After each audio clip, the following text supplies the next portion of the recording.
Hi, Salva. Welcome to the Quantum Alchemist Master podcast. It's a pleasure to have you here today. How are you? Hi, I'm really good. Thank you, Rosalia, for having me, for inviting me. I always get excited when I get to talk one on one with people, so really Awesome. happy about this. So, I'm just going to tell the listeners and the viewers a little bit about, first of all, how you got invited into the podcast today. So, Salva he's many things, as you're going to hear pretty soon.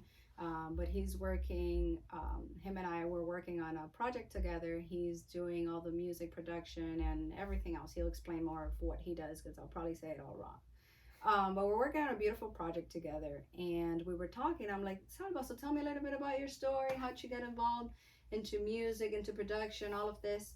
And his story literally blew me away. And I said, people really need to hear this story. I felt inspired. I identified myself with the story Mm. personally. I was like, more people need to hear this. Mm. So it's a great honor to have you here My pleasure. and hear more about this exciting, very brave story that you're going to share with us today.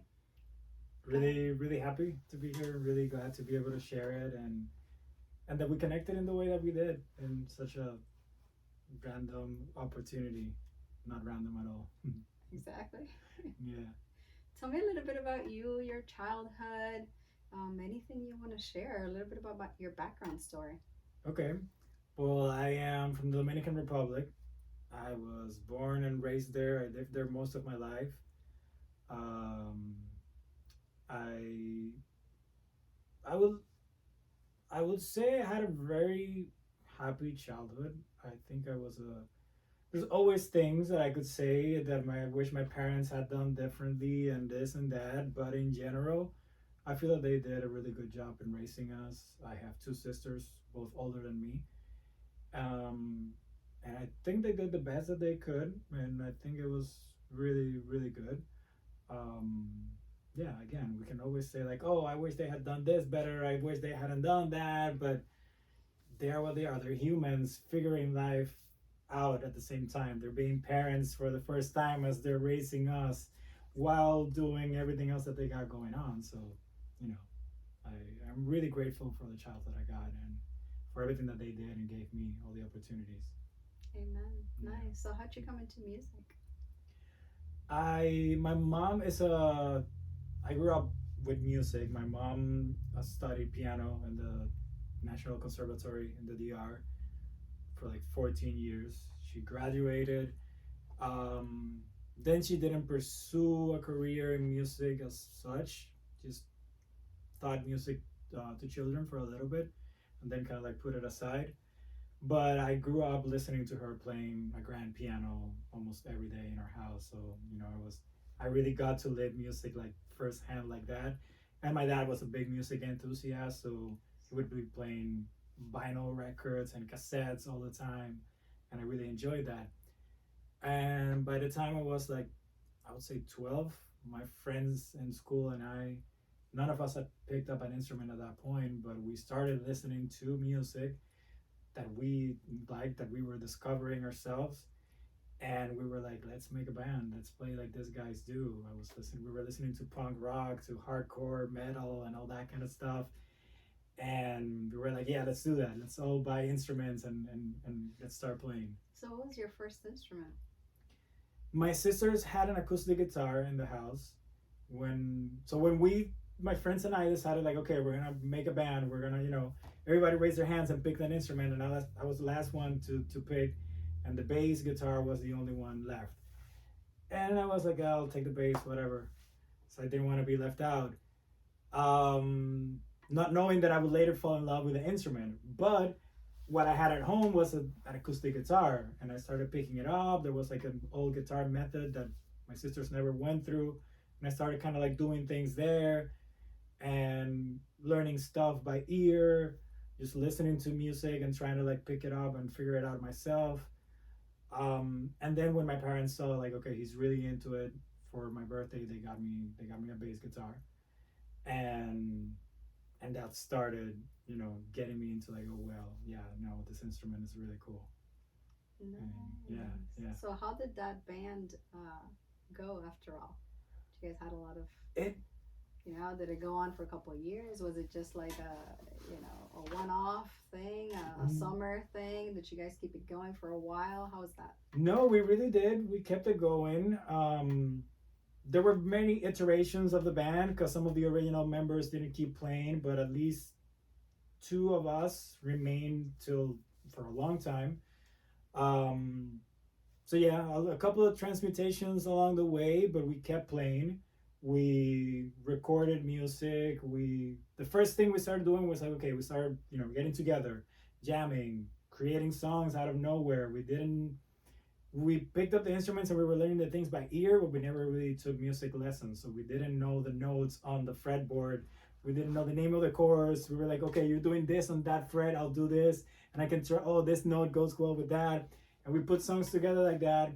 We started going into talent shows back in schools around the DR, and we were there playing with all these other bands. We started meeting all these other people around that were doing the same thing, and then we started following that vibe, getting to know more musicians, and we got to record music. We got to be in the national radio, on TV. We got nominated for an award ceremony back in 2006, I think. They were called the Premios Cassandra back in the day. We got nominated for that with one of our albums, and yeah, we kept it going. I'd say that we started playing when I was about 13, and that core of that band stayed together till 2006, I would say 2007. After I left off to the band was already kind of like not going as well at that point. Internal things, everybody coming out of school, going into college, having different plans and different things. So we all started pulling our way, and yeah, around 2007 we stopped playing. That band was called TKR. The Kidnapped Rodents was the meaning of that.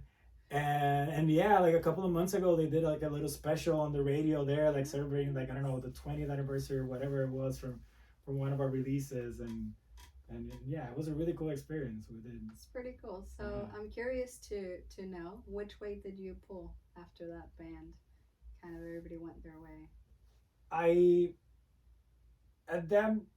A little bit before the band broke off, I had gone into studying mechanical engineering because I didn't think I could pursue music as a career. As good as the band was doing, it was not profitable. We were doing it for fun. We were doing all these great things, but we were playing rock music in a land of merengue, bachata, and all those things. So there wasn't really like a mass audience for us to appeal to. Back then the internet was just starting to break out. There wasn't Instagram, there wasn't Facebook yet, or maybe there was Facebook, it was just starting, I don't know. But becoming an international success didn't seem like something that would happen for a band like all the way from the Dominican Republic. So I went on and studied mechanical engineering, and after 3 years into that, I was like, no, I really do want to study music. I started taking lessons and saw what my teachers were doing, which was totally different from what I played. And that's when I decided to move to Argentina to really study music there, really go into formal school and get a real tuition on it. But that opened me up from coming from a rock background to jazz and funk and other styles, other rhythms that kind of opened my mind to like, oh, there's other possibilities out there. If I approach this different, there's other kind of opportunities. Nice. Yeah. So how did music production get in there? When I was in Buenos Aires, I got to the school, and the first 2 semesters there were only like 2 classes a week. I was like, man, I came all the way here to really dive into this. I'm not just gonna go to school for two classes a week, 2 lessons, 2 hours a week. And I was like, no, let me see what else I can do. And then I looked into what they had to offer at the school, and they had music production as an opportunity. I'm like, up to then, my experience in the studio was only as a musician. I had never been on the other side. I had never been on the mixer or any of that. But it seemed something really cool to do, and I decided to give that a shot. Nice. Yeah. I'm glad you did because we're sitting here today. Yeah. I'm really glad I did too. It opened a completely new universe for me. So there's something really cool aside from all the cool stuff you already mentioned.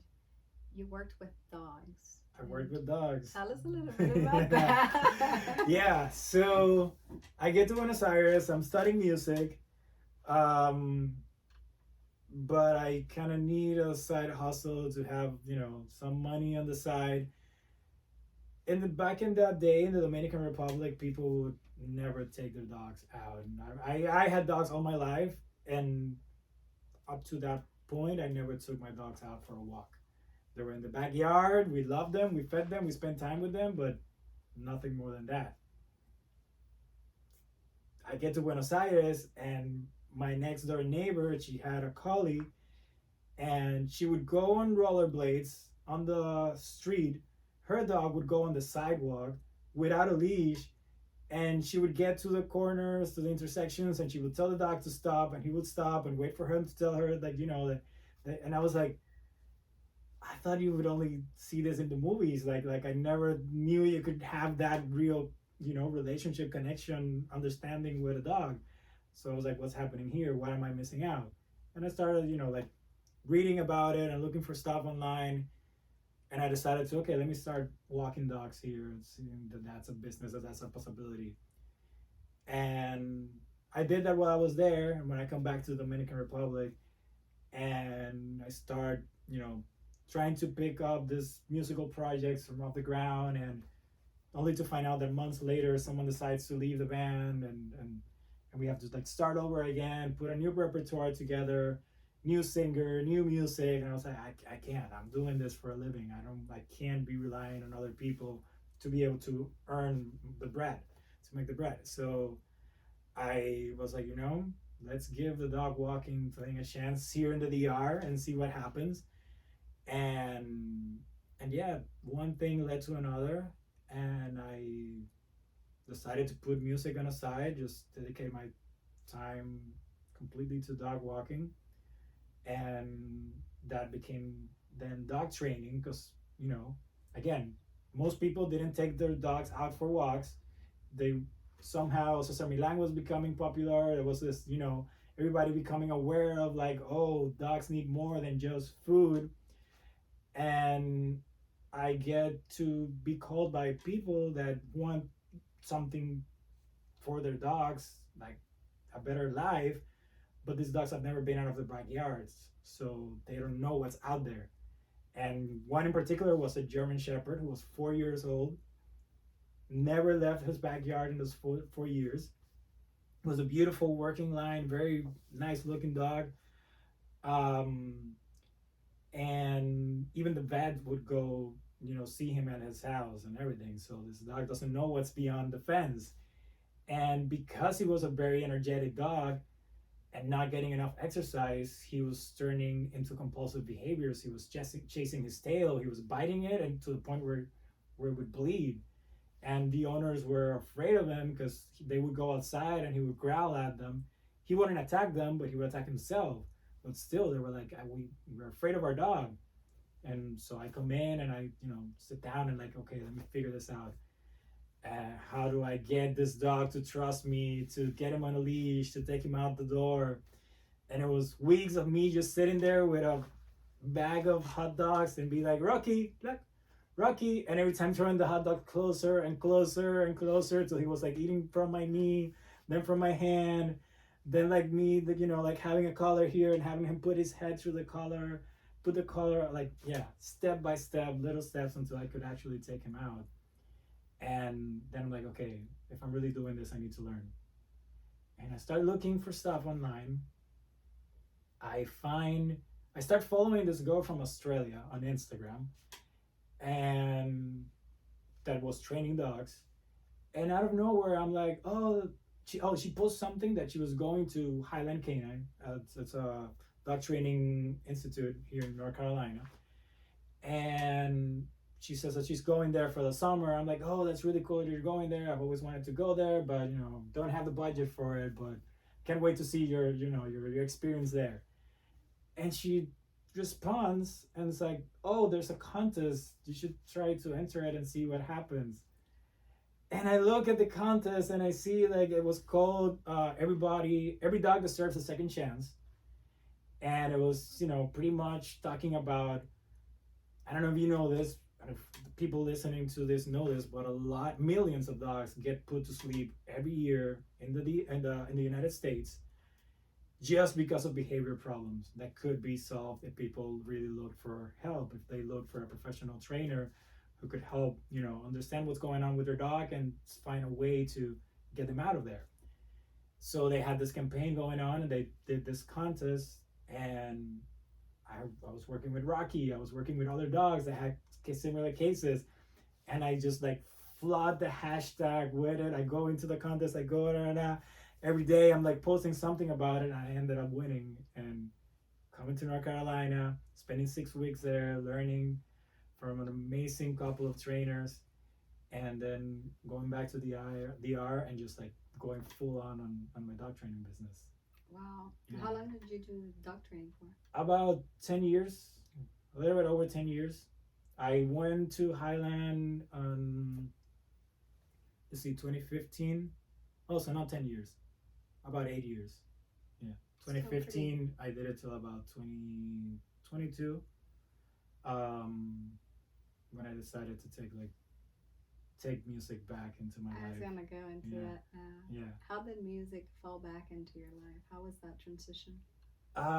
Is it a calling of the soul, calling you back to music? Is it something that was always just kind of there, building up, and it just couldn't control it anymore? Pretty much. Like, I did put my bass away. I put it in the closet. I didn't play for a long time, but I did still really love music. I enjoyed it a lot. I saw my friends playing, and every now and then I would jam with them, but never really take it on as I had before. So I was full on, working dog training, and COVID hits. Everything is like, zombie apocalypse just started. What are we gonna do now? The world is ending. What have I done with my life? What have I done that I really love? All those crazy questions that we started asking ourselves when that happened. And I was like, I have a voice. I have a message. I have things to say, and at least one person out there has to resonate with what I'm saying. There has to be someone out there that needs to listen to this and that will connect with what I'm saying. So I started taking music lessons. I made a couple of agreements with myself. The first one was that the music that I was doing was not for me, that I had to forget about me liking it or not, because it was not for me. I had to get that out of my mind, that I couldn't judge it whatsoever. Like, the songs are coming out and whatever, they're for someone else, just write them. And then the second, that it wasn't for my musicians friends either, because I was used to playing with all these people that really talented musicians that did all kind of things, and I was like, the music's not for them, because then I would also be like, what are they gonna think about these songs? Because we've been playing totally different things. So I was like, what are they gonna say about this when they hear it? And I'm like, no, it's not for them. Forget about them. Just write, let the songs come to you, and put them out there.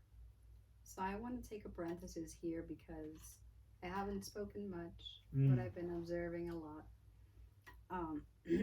And she hates, my wife is here in the background, by the way. She hates when I do that every time. She always calls me out for doing that. Just wanted to point that out. I'm still going to probably do it a lot of times. First of all, because you always did whatever you could in that moment with the resources that you had. From childhood up until the present moment. And you've been, I'm sure, through a lot, ups, downs, cycles in your life.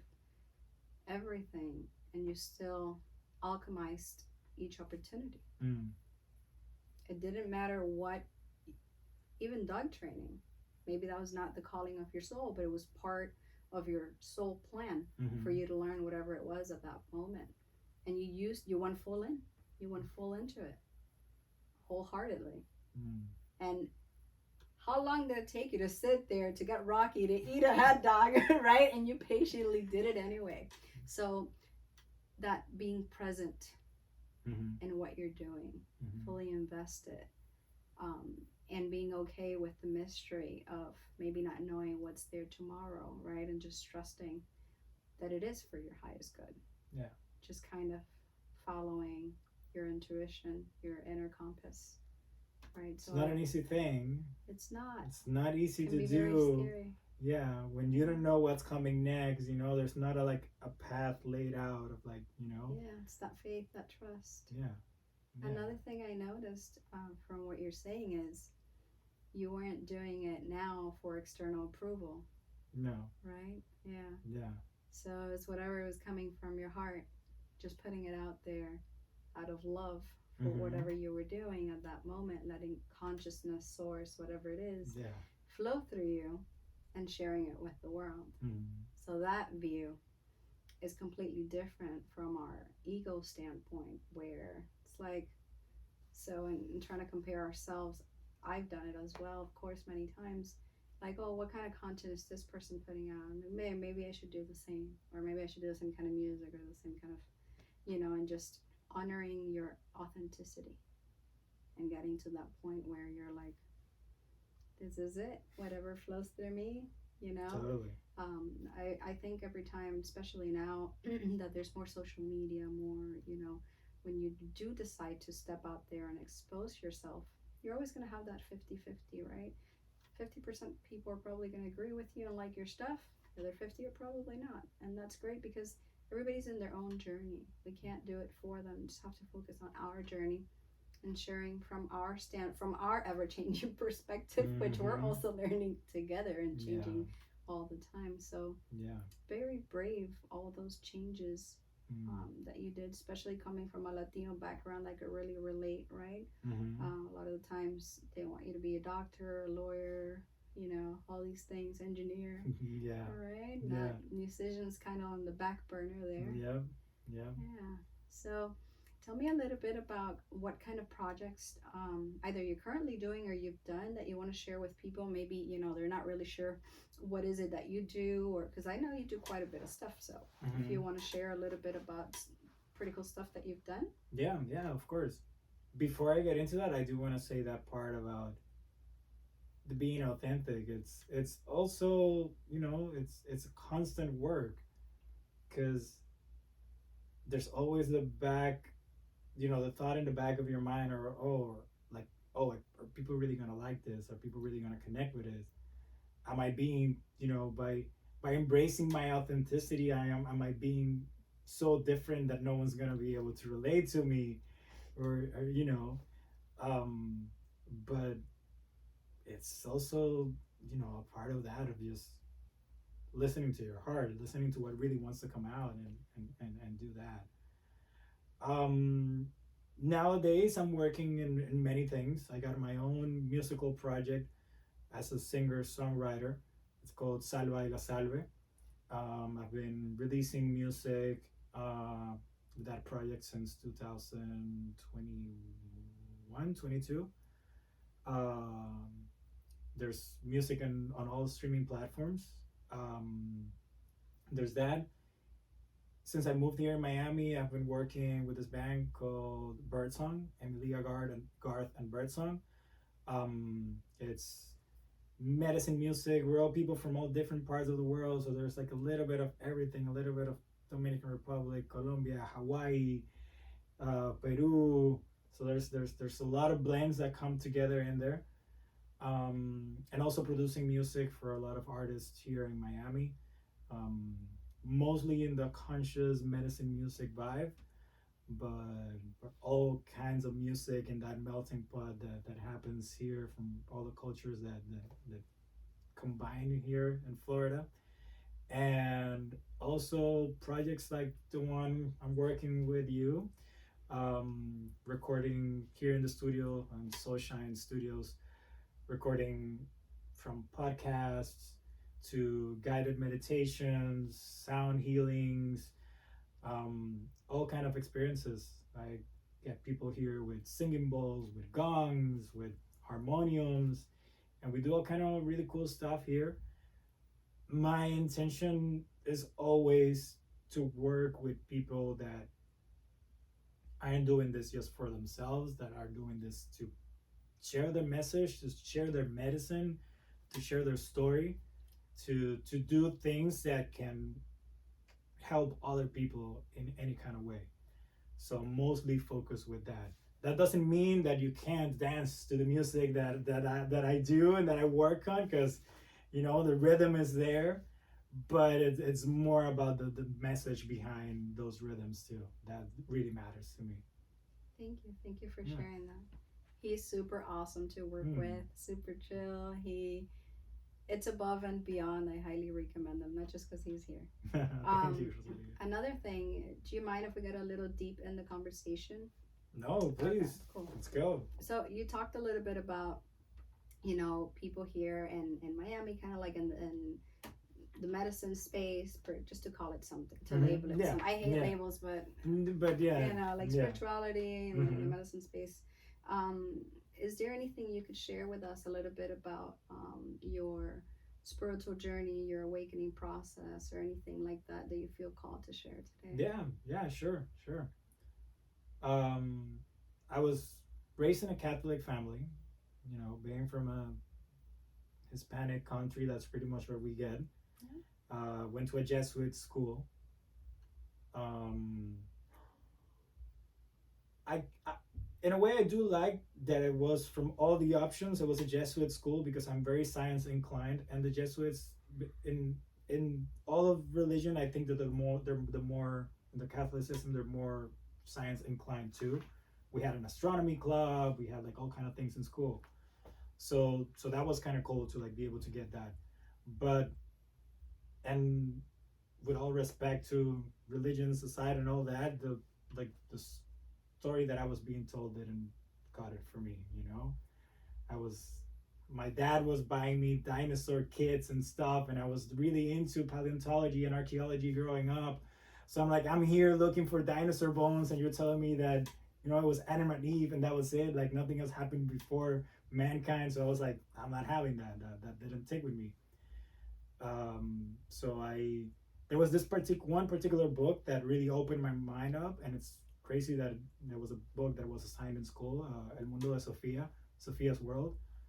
And it's a book about this girl, teenager, that somehow gets into this philosophy course, like true male, and she starts receiving these letters and all this, like teaching her about philosophy, and that, reading about all this different points of view and ways to experience life really opened my mind up to like, okay, there is something besides this sacred book that they're teaching me here in school. So that started getting me curious. I started reading about Buddhism.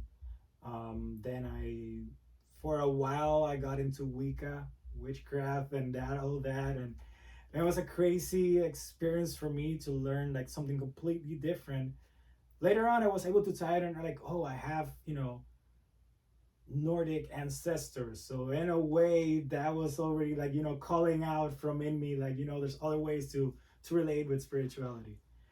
And then for years, when I really started like getting into music, I kind of like put spirituality aside. I always had like a calling there, but I never really, went deep into anything until years later when I started practicing yoga, and I got really into Hinduism and really, learning all about that.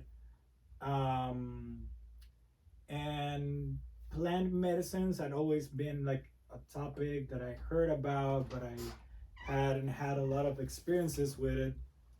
And hola Lola, we have a visitor. Yeah. Say mine. No, you're good. You need something? Necesitas algo. No, perdón, no pediste algo, pero como ya tienen que empezar al principio, perdón. No, tranquilo. Era que mi mamá estaba viendo si podía usar la batidora, porque no sé si escucha aquí. La puedo usar. Ya. Sí. Ya, perdóname si tiene.